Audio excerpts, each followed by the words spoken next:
welcome to another Analysis Behind the News, where we provide the perspective that you can use to help save American liberty and independence. Last week, round 3 of NAFTA renegotiations were held, and it came to light that Canada wanted to include an entire chapter in the new NAFTA on gender equality.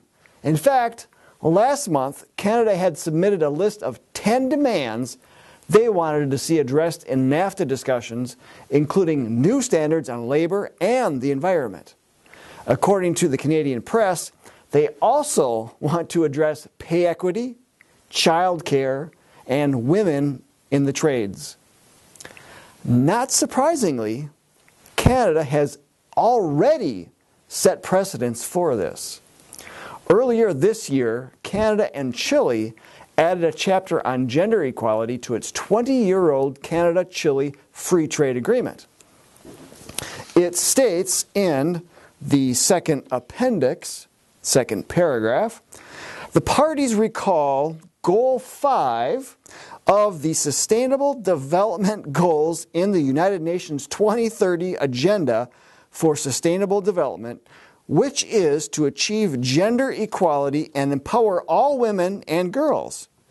The parties reaffirm the importance of promoting gender equality policies and practices and building the capacity of the parties in this area, including in non-government sectors, in order to promote equal rights, treatment, and opportunity between men and women, and the elimination of all forms of discrimination against women.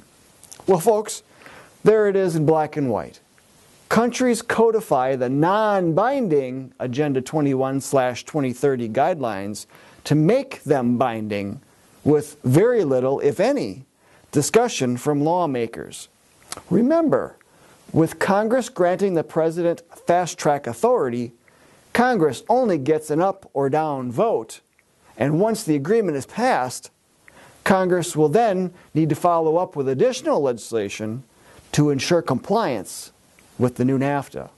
So, this is a very silent, sneaky way to implement government control where it is neither welcome, warranted, nor even constitutional.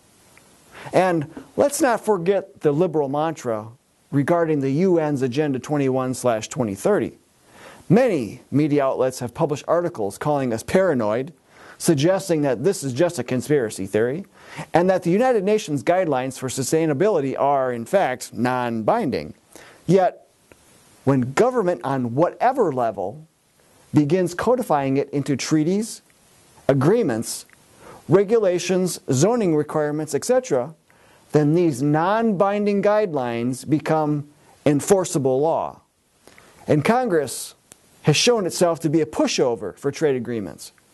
How many in Congress would actually take a stand against any of the United Nations Agenda 21 Sustainable Development Goals? Probably not too many. And most probably wouldn't even question why these non-trade issues are being discussed for inclusion into a trade agreement.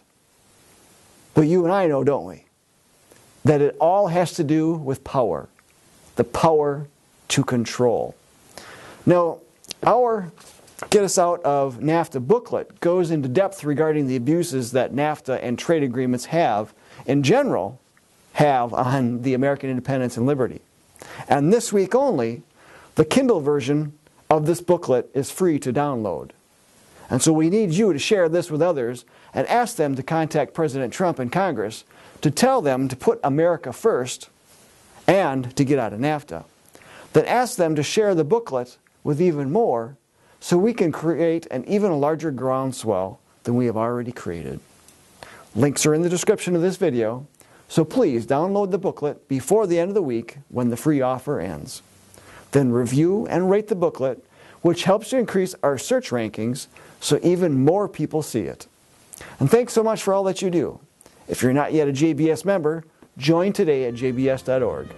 Until next time, we'll see you then.